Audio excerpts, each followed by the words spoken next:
Hello, everyone. Thank you for coming. My name is Dave. I am a freelance Android developer. I've been working with Android for about 8 years or so. And I am here today to talk to you about constraint layout.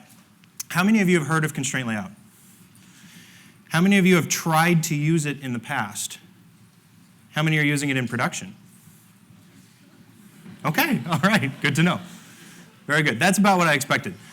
So what we're going to do here today is really just kind of give you a good idea, hopefully, of an overview of what it can do. What is constraint layout supposed to do for you? What is it capable of? And we're going to talk a little bit about how it works as well to hopefully give you a good understanding of how things are going. So just to give you a bit of background for those of you who haven't been following along with it, Constraint Layout is an unbundled layout manager, meaning that it is not part of the core Android framework. It is distributed as a support library, which means that they can add to it, change it, and update it outside of the core lifecycle of regular framework releases. Okay? Currently, Constraint Layout is still in alpha. There was a release just this morning to Alpha 9. And it is my understanding that that will be the last API change release before they go 1.0, whenever that is. Okay? So for those of you who have not been using constraint layout in production, now may be a good time to start making and steering that ship a little bit and taking a look at that. Because the API, as far as I understand it, is getting close to being stable. They aren't expecting to make any more changes. They're only doing bug fixes at this point. So just something to keep in mind. So let's talk a little bit about what constraint layout is and why we need it. So pretty much all of us in this room are Android developers. We've probably built layouts something like this before, right? In Android development for UI, we have a ton of different layout managers that have a series of different rules associated with them: relative layout, linear layout, grid layout. Each one of these are designed to basically size and position views according to a series of predefined rules. And that works really well. It's simple to use. You can pick the layout that works best for your use case, and you can drop that in. What ends up happening, though, because these layout managers are a bit rigid, is that oftentimes you pick the layout manager that does the job best, and then you end up having to nest them inside of each other. So you may have a section of your layout where a vertical list makes the most sense. And you may have another section of your layout where it makes more sense to position those views relative to each other. And so the natural extension of that is to simply take those components and nest them inside each other. And logically, that makes sense. The problem with doing that is that from a performance perspective, nesting layouts is generally a bad idea. What nesting layouts effectively does during the layout and measure pass at runtime is it causes recursion as this framework drives down through your code to measure and lay out and position all of those individual views. So in general, the flatter you can make your view hierarchy, the better it's going to perform at runtime. This is significantly true on older devices or devices running older platform releases. Okay? So the primary goal of constraint layout is to try and flatten your view hierarchies as much as possible by giving you a layout manager that is extremely flexible and in theory should be able to do anything that you could have done with those other layouts, but doing it at one level deep instead of having to nest all these layouts all the way down. Okay, and I gave you a simple example, but in your applications, you probably have a series where these actually nest many layers underneath each other, especially when you're doing lists and things along of that fashion. So the goal of constraint layout is to turn all your layouts into this. Is that necessarily going to happen for everyone in this room? Probably not exactly, at least on the first pass. But what we're going to do is we're going to go through and see what constraint layout can do so that you can get an idea of how much of your view hierarchies can be flattened based on these rules. Okay? So the overall API surface area of constraint layout, I'm really going to break it up into two primary buckets. So we have a series of constraints that are associated with positioning views. And we'll look at those and we'll look at some examples. And then we have another set of views that are primarily responsible for helping you size your views. So we'll sort of look at those in a separate piece. And those two collected together really will give you a good idea of what you can do with constraint layout. And then to go a little bit deeper, we'll talk a little bit about the mechanics of the layout, just so that you can get some idea of how this stuff actually works when it's running on your device. Okay? So that's where we're headed. All right, so let's start with positioning constraint. So basically, I'm going to walk you through the majority of the constraint layout API surface area through a series of examples, just so that you can get an idea of what this stuff looks like. Now, I will make one quick caveat, which is those of you who have played with constraint layout are probably also quite familiar with the design view in Android Studio that goes along with it. It's a very nice pairing between the tool and the layout, and that editor does a very good job of helping you build these things. So I encourage you to try that out. But at least for our discussion here, I'm going to focus primarily on the layout itself. So I'm going to be showing you what constraints look like in XML, as opposed to all of these things potentially hiding behind the design editor that you may or may not have used before. So this is a really simple example of what a constraint layout might look like, just to give you an idea of some of the basic constraints. So the basic positioning constraints allow you to make connections between the various views in your layout and to the parent view itself. So constraints look something like this in their simplest form. It looks a lot like any other layout param that you might have used with relative layout or something like that. It's simply defining a relationship between one of the edges of this view, left, right, top, bottom, and I also support start and end, and a corresponding edge of a different view. Maybe it's a sibling view in the same layout, or maybe it's the parent. So you'll notice that you can reference a view by its ID if you want to create a constraint connecting it to another view. Or you can use the parent keyword to tell it that this is a constraint that connects this view to the parent constraint layout itself. Okay? Now, by default, when you define constraints like this, where a single edge of a particular dimension, whether it's horizontal or vertical, is constrained, the default behavior is that those two edges are going to align with each other. So if I create a constraint to basically align the left edge of my button with the parent, it's going to snap those two elements together with some margin, because they do support margin spacing, just like relative layout and some of the other layout managers. Okay? So in its simplest form, you can use these to simply align edges together. You can also constrain both axes or both sides of a particular dimension, whether it's horizontal or vertical. So if a view is fully constrained, meaning that both sides, whether it's the left or right or the top or bottom of a particular dimension, then the default behavior is that that view will be centered between those two constrained edges. Okay? And this allows you to not only just align elements, but also move them out and allow them to float freely within some constraint between these two edges. And as I said, the default behavior allows us to center a view between the top and the bottom, or the left and the right. So we can center views, or we can align them to other children. Great. We've just recreated relative layout. So if that's all we had, we didn't get much. Okay? But constraint layout doesn't stop there. There's a lot more in this API to help you out. The first is they introduce a concept called bias. Biasing a constraint allows a fully constrained dimension, again, meaning you have two connections on each side, to determine how that free space should be distributed on each side. So instead of just explicitly centering it in the middle, you can tell it that it should hang some percentage off to the left or the right or the top or the bottom. So that bias for either the vertical or the horizontal allows you to then shift that view between those two constrained edges. And I'm showing these examples in a fairly simplified fashion where this view is only connected to its parent. But if you have this view constrained to the edge of another view, that becomes the amount of space that is distributed between those two sides. Okay, so this is really between whatever the two edges are that this view is constrained against. This doesn't just work with centering it or laying it out in the parent, which is what you got with relative layout. Okay? So we have biasing constraints. We also have this little helpful feature called guidelines. This is another thing that you may have tried to trick relative layout into doing something like this before, but now it's a little bit more clean in the API. So a guideline technically is a view, but it's a very special kind of view. So when you put guidelines into a constraint layout, they define fixed reference points that you can use as the target for another constraint. So instead of just lining up my views with other views or with the parent coordinator or container itself, you can put these guidelines, either horizontal or vertical, anywhere you like. And these can be positioned using a fixed distance from the top or from the start edge, or as a percentage. So I can define these as, at 25%, 75% inside my layout, and those guidelines will then grow and shrink in their actual distances based on the size of the layout, the size of the screen.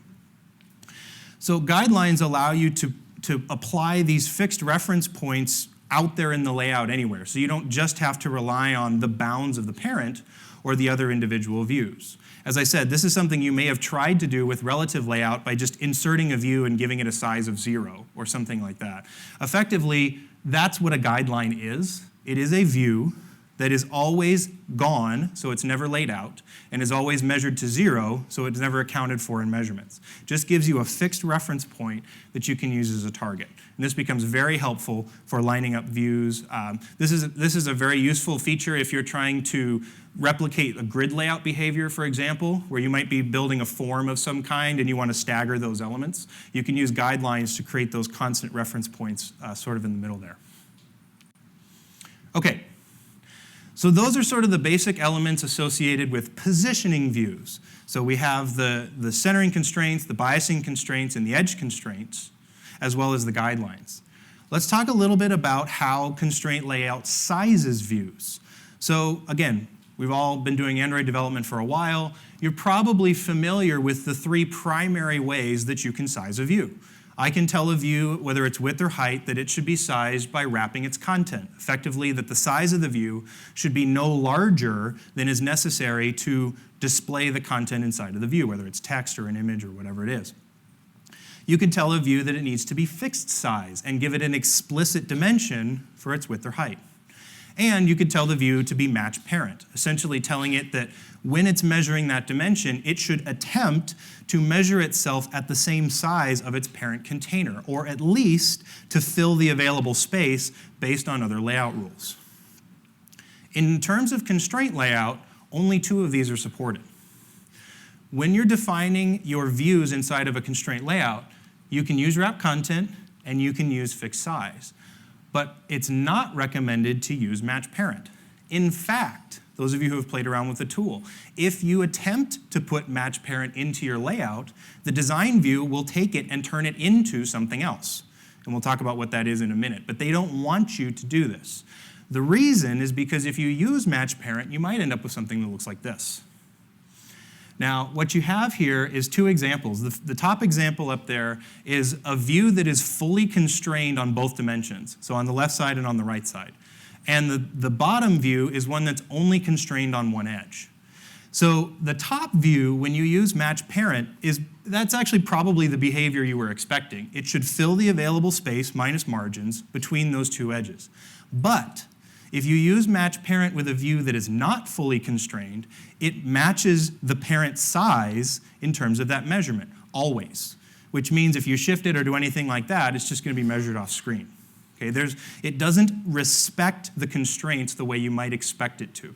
So while you can technically sneak it in if you use the XML directly and you don't touch the design view, you're going to get weird behavior if you use match parent in general.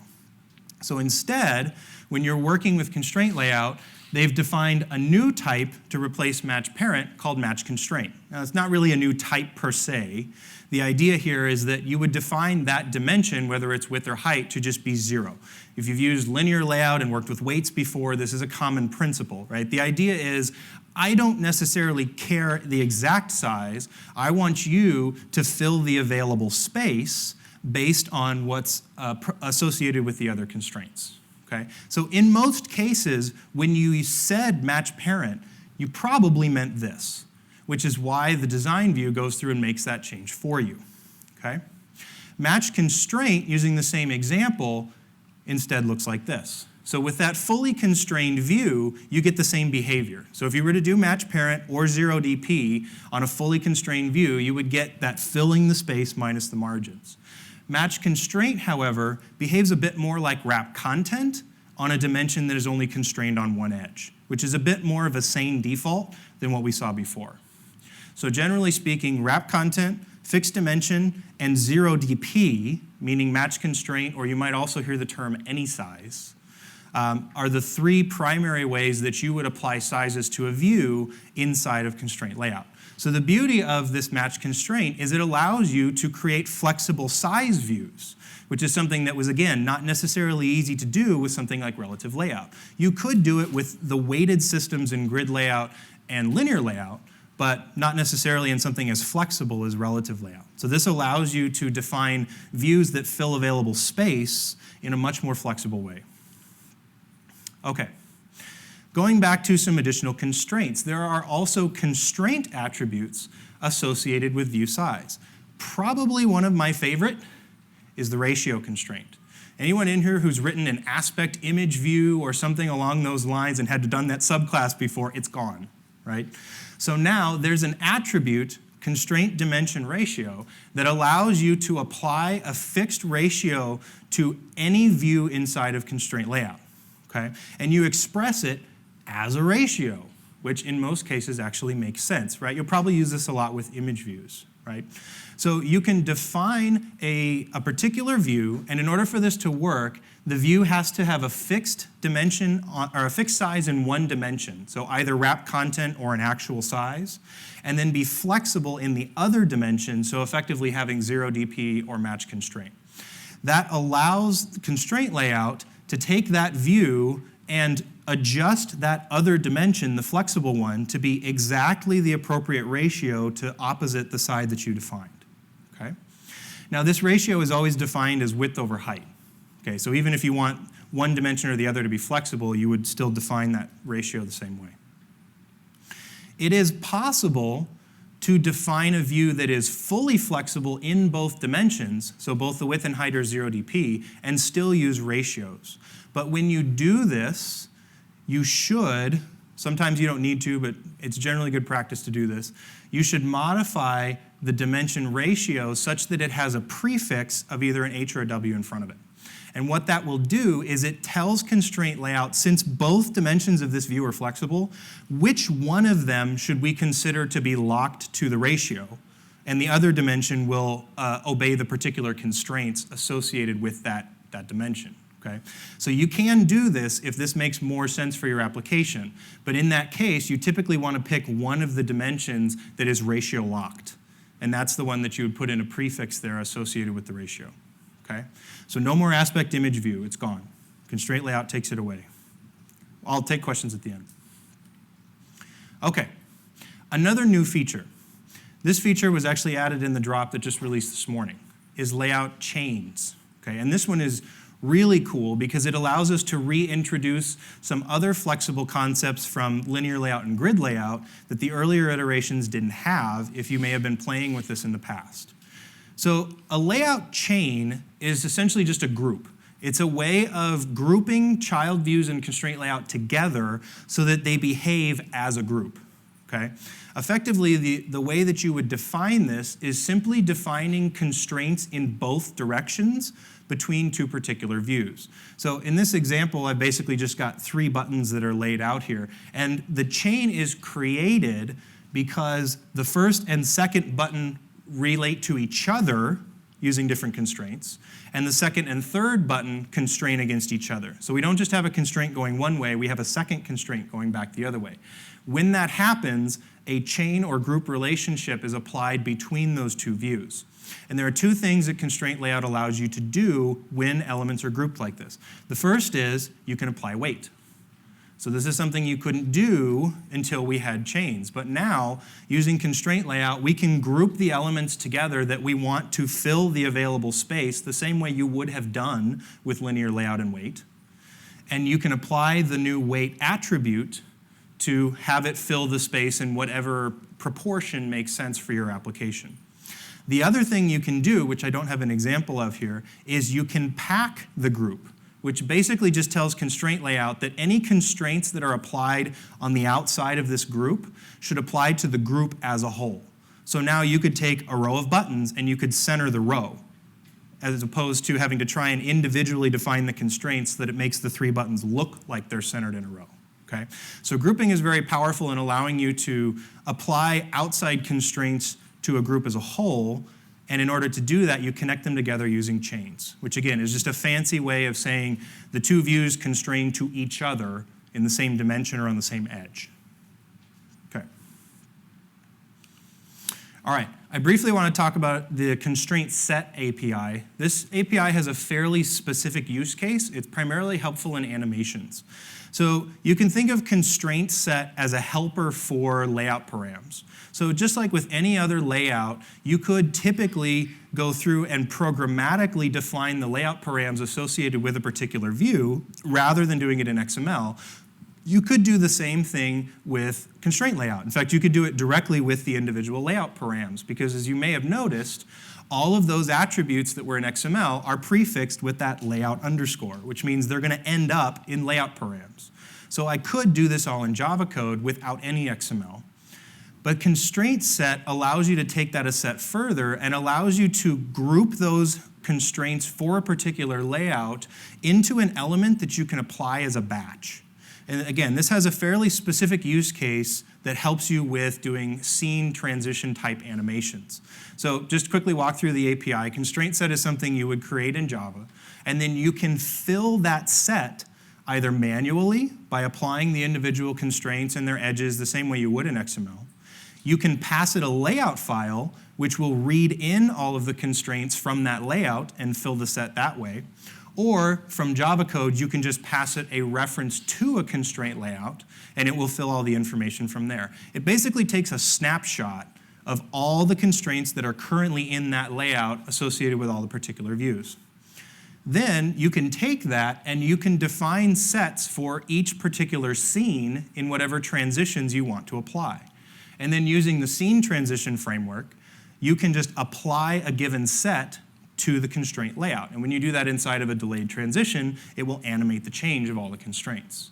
So this is a very helpful utility for doing scene transitions with constraint layout if that fits your particular use case. Okay. All right.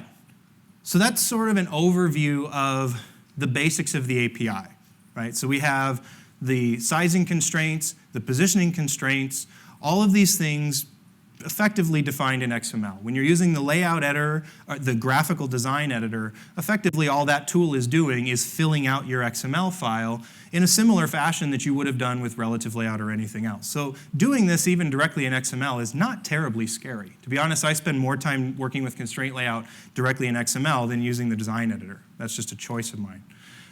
So let's talk a little bit about how this stuff is all put together. How does it actually work? So just like any other layout, a layout is typically responsible for a series of views. So the layout has a relationship to all of those views, and each one of those views has attached to it a series of layout params. And this is true for any layout, whether it's linear layout, relative layout. The params inside of there will change, but the object itself is always attached to every child view. No different with constraint layout. As I mentioned before, all of those attributes from XML are going to be stuffed into the layout params for the particular view. So if you were to go look at these elements in the debugger or something like that, you would see all of those fields from the layout attributes that you would define on your constraint layout inside of your XML. Now, what they've added to this is that inside of the layout params, there's also this new object called a constraint widget.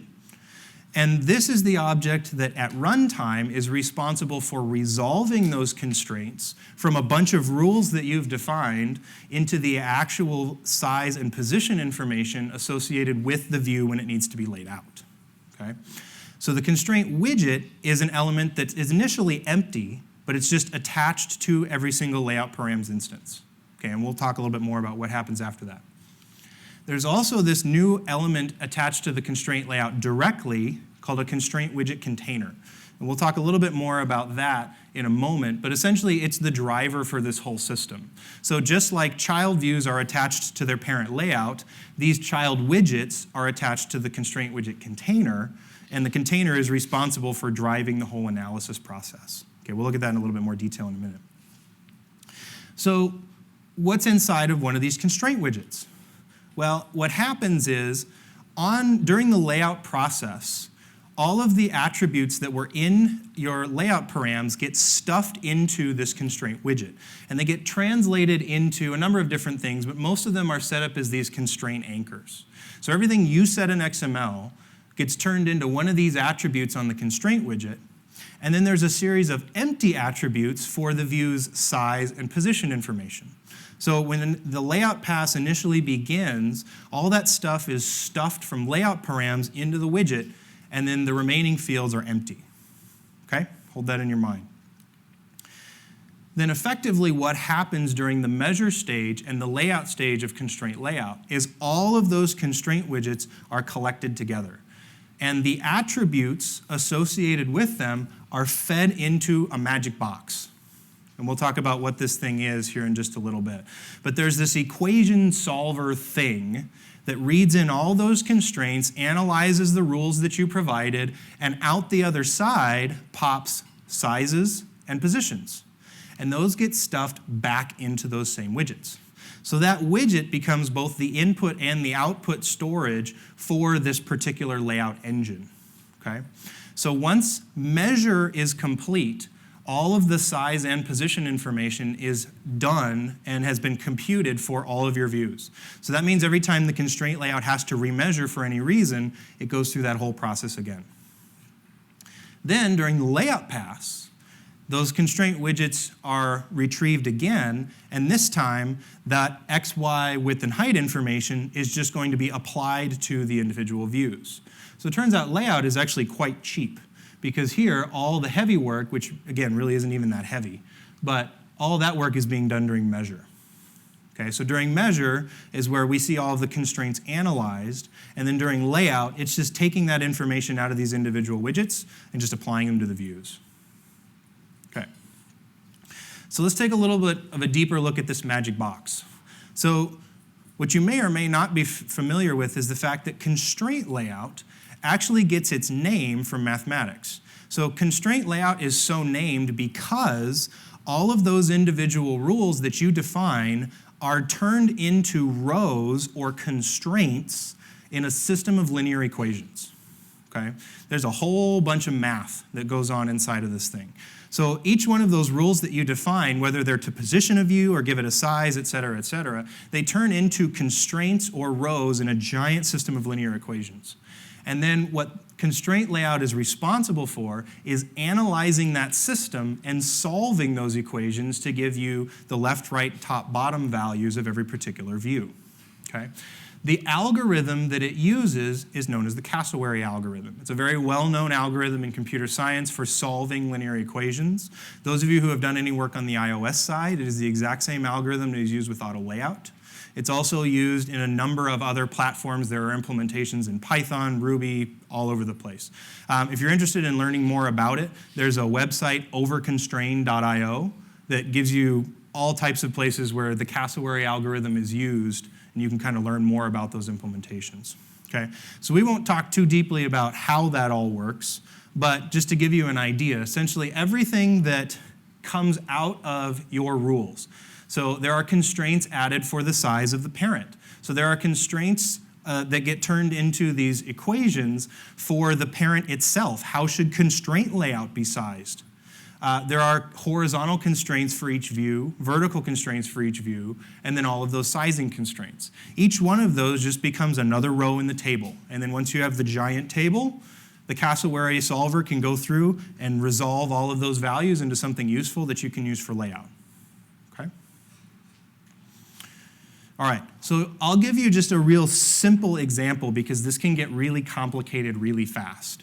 But if we go back to the example that I had before of the single centered button inside of a constraint layout, as it's walking through the process of filling that data in from the widgets into the solver, this is effectively the list of equations that comes out of that. So there's a block for the constraints of the parent itself. So what should be the left, right, top, and bottom value of the constraint layout? And these are fairly simple things, right? The left and top are the X and Y value, and the right and bottom are just those positions added to the width and height, right? But that begins the whole solving process. That information has to be part of the overall system. Then we add in the horizontal constraints. So we have one view that is fully constrained in that dimension. So it has these two constraints to both edges. And that's going to turn into 4 more equations, where, again, the right value is fairly simple to figure out. It's just the left plus the width. But the other equations in there are a bit more flexible because this view is effectively centered and it may be biased to the left or the right. So we don't necessarily know right away that it's that simple of a calculation. So in this case, those left and right values are actually inequalities, where we know that the left has to be at least inset the margin and can't go far enough to go past the right margin, but in order to really make that determination, they have to add this final constraint, which you could also think of as the centering constraint, that if you do that math, pretty much guarantees that the left and right are always perfectly centered within the target, which in this case is the parent. If the target of those constraints was something other than the parent, then those values would be represented over here instead. And then if this were biased at all, you would see a factor multiplied in there to apply the bias left or right to those particular attributes. So you have all of those equations, and then a similar set for the top and bottom because we're centered in that direction as well. So the same 4 basic values, in this case, just now dealing with the top and bottom. So one view, 4 connections, creates 16 equations to be able to determine how to size and position that view. So you can see just by looking at this, the more views I add and the more connections I make, this list is going to get extremely long. Okay? So you don't necessarily want to do this analysis for anything too terribly complex, but it's interesting just to do in simple cases because you can get an idea of how this is actually working inside and sort of prove to yourself what it's trying to do. Okay? So I encourage you to do that. All right. One final thing that I just want to put a little bit of a bug in your ear. So I go back to this diagram that I had noted here before about how the hierarchy is put together. So we have this constraint layout and the views and et cetera, et cetera. But what if I reorganize it a little bit? So we know pretty full well that the relationship between layouts or view groups and the views underneath them, we have this sort of parent-child relationship that we could nest, and in some cases we do. It turns out, if you look at the architecture of the widgets and the widget containers, it has a very similar relationship, okay? Such that you almost wonder if you could do stuff you do with these, okay? Now, I don't work for Google. I don't know anything you don't know. But if I were to look in my crystal ball a little bit, I might say that it would be interesting, and I would say powerful, if you could define a system where you nest layout behaviors without actually nesting the layouts themselves. Sort of an idea of virtual view groups, right? So you have the behavior of a linear layout applied to a collection of views without having to actually go through the nested logic and the recursive logic of diving down into that layout. You could get the simplicity of nesting layouts without the performance hit. So I see this, and I see the way these things can be nested even though they aren't right now. And that tells me that this might be coming down the pipe. But I can't prove that. So I might be completely wrong and you should probably ignore me. But what if I'm right? So keep your eye on that and we'll see what happens in future releases. Okay. That's all that I have for you today. Just a couple additional pieces of information. There's my social stuff there if you want to connect with me. I have a sample project on GitHub, which you can find by just going to milehighandroid.com. It's the layout pancake sample. It's effectively just a series of examples on using constraint layout to provide what you would otherwise do with other layouts, like relative layout, grid layout, et cetera. So you can see it used, and some of these attributes and the examples I showed you were pulled from there. I also have a blog series that was done until they made this new release. I think I'm probably going to write something more on it on my blog. So wiresreobsolete.com, you can take a look at that as well. So let's see what do I have in terms of time. All right, I think if you have any questions, feel free to come up. I'm happy to entertain them. Otherwise, thank you for your time today, folks.